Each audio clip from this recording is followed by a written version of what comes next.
За първи път се срещнах с Малкия принц, когато бях на неговата възраст. Увид в жълтия си шал, излезе от една книжка с сини корици, тънка, илюстрирана от автора, издание 1966 година, превод на български език от Константин Константинов. Прочете ми на глас гувернантката, която тогава се грижи за мен, защото аз не можех да свърша сам тази работа. Научих се да чета и да пише на бали 11. После често съм се чудил за какво ли се дължало това закъснение, особено като си не предвид, че и до ден днешен си изкарвам хляба с четене и писане. Може да е било форма на някаква дислексия, а може да е било страхопочитание пред думите. Тези, които излизат под ръката. Можел съм да ги произнасям, но не и да ги пипам с молив и дори с поглед. И до ден днешен има думи, които ме връщат в тази детска безпомощност пред думите. Тези на Антуан дю Сент-Екзюпери са точно такива.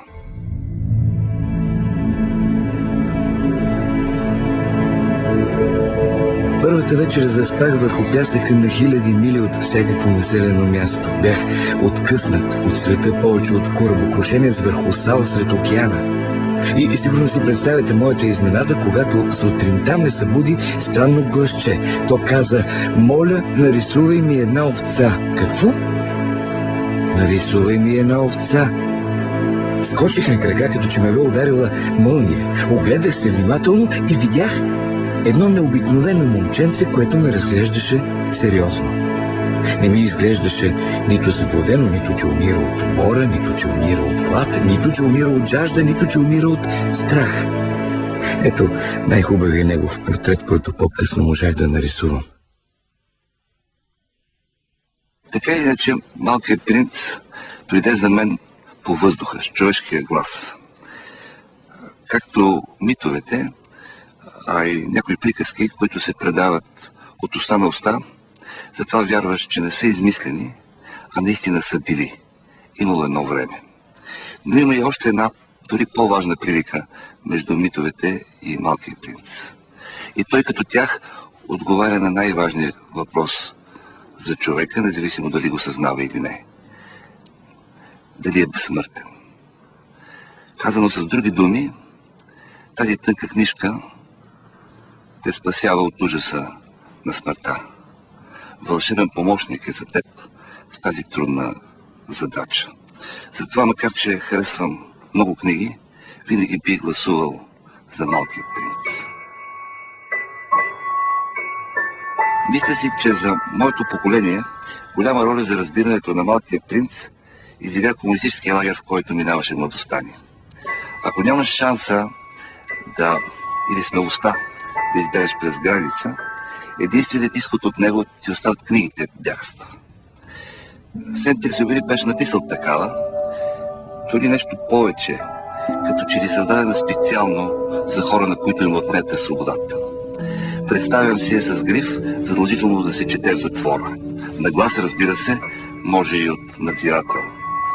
Най-малкото заради гледната точка от астероид Б612, от небесата, откъдето всичко тук долу, манифестациите и милиционерите, насрещните планове, партийните повели, фанатиците и измамниците, ставаше дребно, като муха, което можеш стига да пожелаеш да размажеш с един замах. А и въобще летенето, през 60-те и 70-те години в София имаше мода да заведеш любимата си или поне любовницата си на летището, да пиете на терасата аероконяк и да гледате кацащите и излитащи самолети. Плахо доказателство, че извън лагера има друг свят, без който любовта тук в нашия не е възможна. Може би точно защото бяха излезли под ръката на пилот, прочите думи на Малкия принц, лисицата или розата, разпитаха всякакви там идеологически мрежи, исторически цели и патетични пози. Превръщаха ги в пустинен пясък, който вятърът обвява. Връщаха моралното достойнство на човека, а морално значи трансцендентално, закрепено някъде отвъд облаците. Даваха му шанс отново да бъде той самия и да не се срамува от себе си.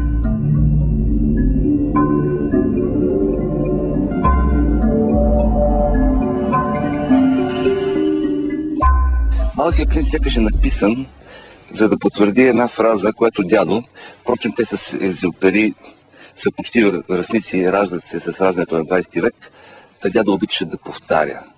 Във всеки човек живее един по-добър човек. Това е, разбира се, утопия или по-точно автоутопия, в която може да съществуваш без ограничението на съществуването. Да си такъв, какъвто искаш да си, а не такъв, какъвто си.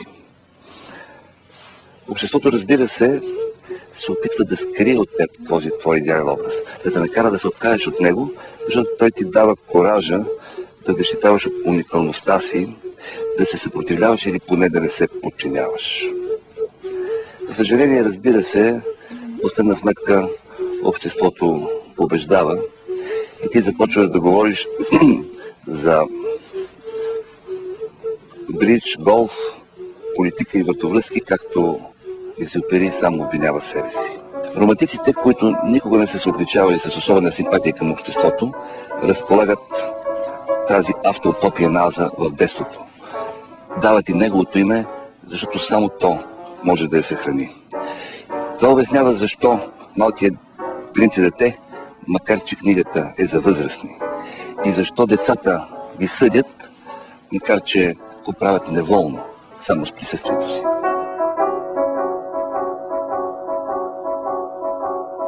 Малкият принц бе пребледнял от гняв. От милиони години цветята произвеждат бодли. От милиони години овцете въпреки това ядат цветята. И не било сериозно да искаш да разбереш защо цветята толкова се мъчат да си произвеждат бодли, които никога не служат за нищо. Не била важна тази война между овцете и цветята. Не била по-сериозна и по-важна от сметките на един дебел червен господин. И ако аз познавам едно единствено цвете на света, което не съществува никъде освен на моята планета, а една овца може някоя сутрин да го унищожи с едно движение, ей така, без да си дава сметка какво прави, това не е важно. Той се изчерви, после продължи. Ако обичаш едно цвете, което съществува само в един екземпляр сред милиони и милиони звезди, това стига, за да си щастлив, когато гледаш звездите. Мислиш си, моето цвете е там някъде, но ако овцата изяде цветето за теб, сякаш всичките звезди угасват. И това не е важно. Не можа да каже нищо повече. Внезапно избухна в ридание. На една звезда, на една планета, моята планета, Земята, имаше един малък принц, когато трябваше да утеша. Прегърнах го, залюлях го. Чувствах се съвсем несръчен. Не знаех как да стигна до сърцето му или поне да го доближа. Впрочем, 20 век, който се усъмнява във всичко, се усъмнява и в детството като територия на невинността. Заселва го с чудовища. И едно от най-ковърните от тях сякаш е Лолита на Набоков. Малката съблазнителка, обвита в вуала на невъзрастността, заради която е осъден малодушният възрастен Хумбърт. Децата са се оказали едни по-опасни възрастни, защото вършат същото като тях, но не отговарят за деянията си. Автоутопията на романтиците се превърнала в антиутопия. Романът на Набоков, написан 10 години след Малкия принц, може да се чете като негово задочно приложение. Неуспешно, впрочем, защото моралният провал не е на детството, а отново е на възрастните, които са успели преждевременно да го превземат, да го заразят с желанията и мотивите си. Недокоснато от тях, то продължава да съществува в своята мамеща непоквареност, да ако ще и на друга планета, да го виждаш само ако вдигнеш поглед към звездите.